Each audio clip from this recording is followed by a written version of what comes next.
Hello friends, आप सबका welcome है आपके अपने यूट्यूब चैनल यूपीएससी गुरु में स्टडी पोर्टल।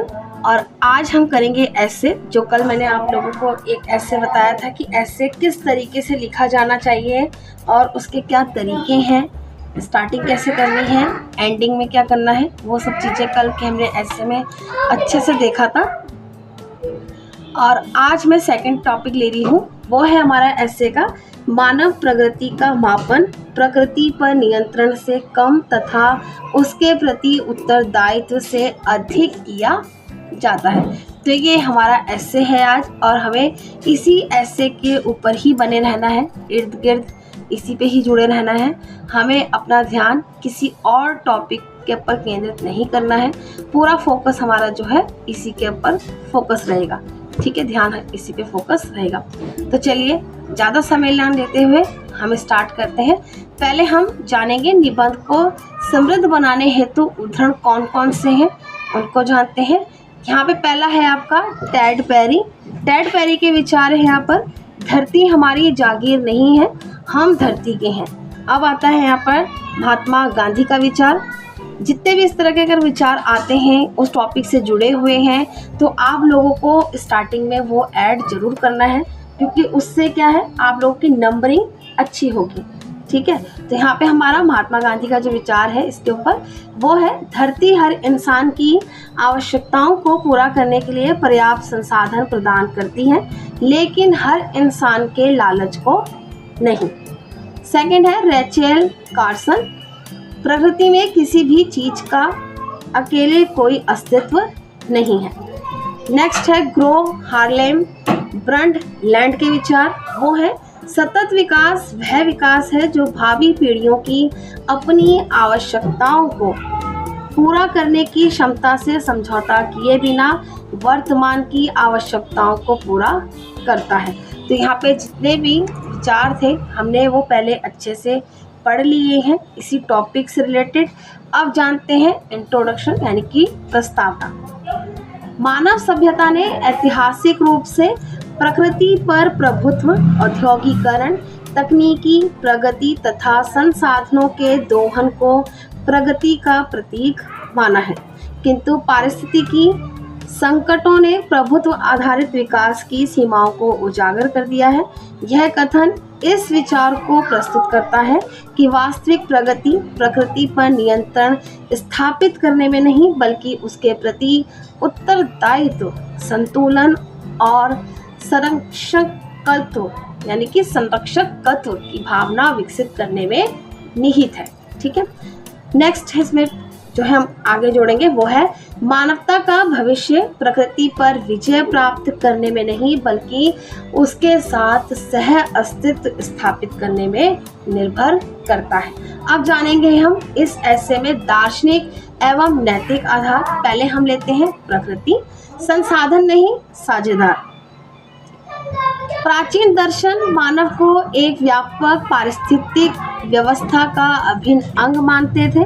भारतीय परंपराएं प्रकृति यानी कि प्रकृति तत्व के साथ सामंजस्य तथा प्राकृतिक तंत्रों के प्रति श्रद्धा पर बल देती है। अब जानते हैं पर्यावरणीय नैतिकता। डीप इकोलॉजी सभी जीवन रूपों के अंतर्निहित मूल्य को स्वीकार करती है। संरक्षकत्व की नैतिकता भावी पीढ़ियों के प्रति उत्तरदायित्व पर बल देती है। मानव केंद्रित दृष्टिकोण की सीमाएं, ये इसी ऐसे से ही जुड़े हुए चीजें हैं। ठीक है, जितने भी यहाँ पे जो हेडिंग दी जा रही है, आपको पॉइंट दिए जा रहे हैं, ये इसी ऐसे से रिलेटेड है। प्रकृति को केवल मानव उपयोग के साधन के रूप में देखना असत दोहन को जन्म देता है। प्रकृति पर नियंत्रण, उपलब्धियां और परिणाम, वैज्ञानिक एवं औद्योगिक प्रगति। प्रौद्योगिकी ने कृषि उत्पादकता, ऊर्जा उत्पादन तथा जीवन स्तर में वृद्धि की। मानव जीवन प्रत्याशा और भौतिक सुविधाओं में उल्लेखनीय सुधार हुआ। पारिस्थितिक लागतें, औद्योगिक विकास ने जलवायु परिवर्तन, जैव विविधता, ह्रास तथा प्रदूषण को बढ़ावा दिया।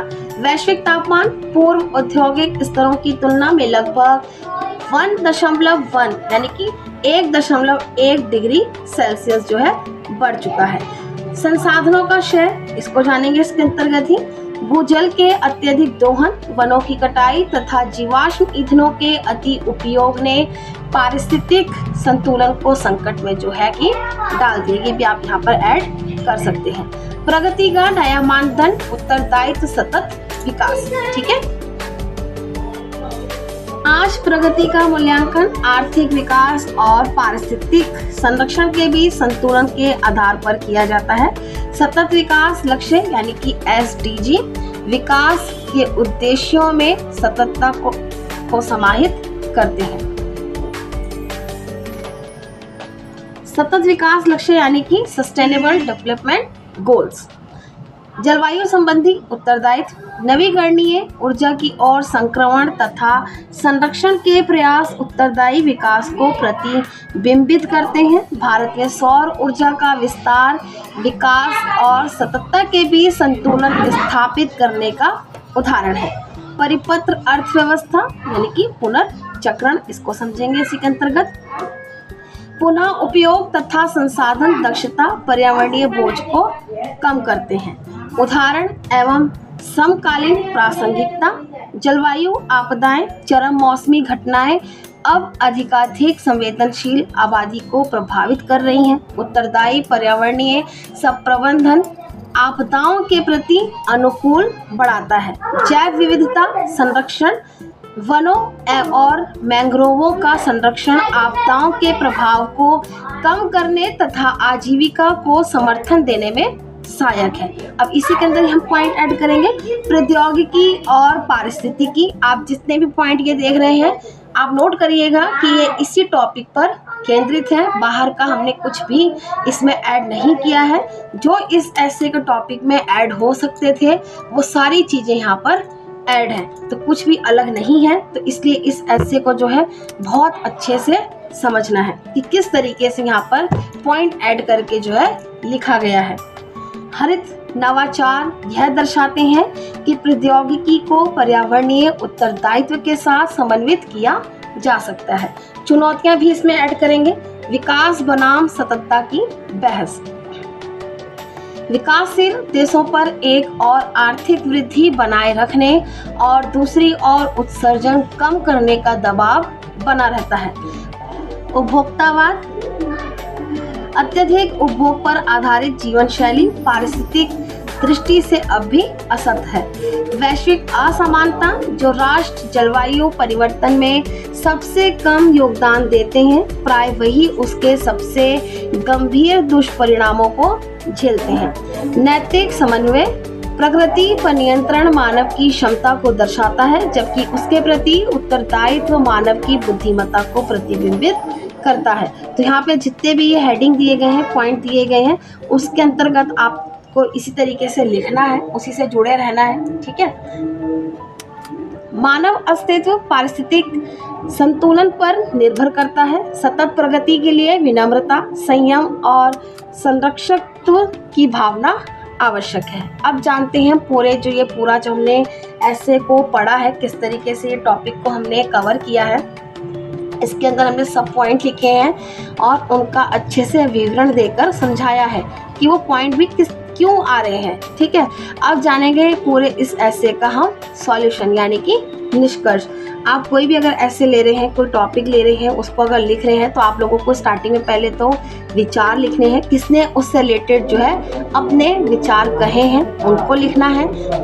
ठीक है, उसके बाद लास्ट में आप लोगों को उसका ऐसे का जो है वो सॉल्यूशन देना है, क्योंकि वो बहुत इम्पॉर्टेंट होता है। तभी एग्जामिनेशन जो है वो एग्जामिनेशन में जो चेक करेगा आप लोगों का, तो क्या होगा कि वो देखेगा कि उसने निष्कर्ष को किस तरीके से जोड़कर निकाला है।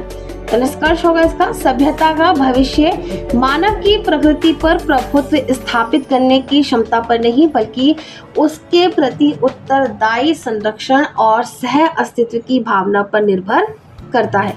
केवल दोहन, और नियंत्रण के आधार पर मापी गई प्रगति अंततः आत्मविनाशकारी सिद्ध होती है। वास्तविक उन्नति प्रकृति के साथ सम्मान, सततता और पीढ़ीगत उत्तरदायित्व पर आधारित संबंध स्थापित करने में निहित है। तो यहाँ पे आपका जो ये ऐसे है ये पूरा कंप्लीट होता है। कल हम आगे जिसके आगे के और भी इसी तरीके के टॉपिक हैं उन ऐसों को हम बहुत अच्छे से करेंगे। आपको मैं बताऊंगी कि किस तरीके से किस टॉपिक को किस तरीके से लिखा गया है, किस तरीके से ऐसे को कंप्लीट किया गया है। ठीक है, तो कल मिलेंगे हम तीसरे ऐसे के साथ। तब तक के लिए आप सबको मेरी शुभकामनाएं।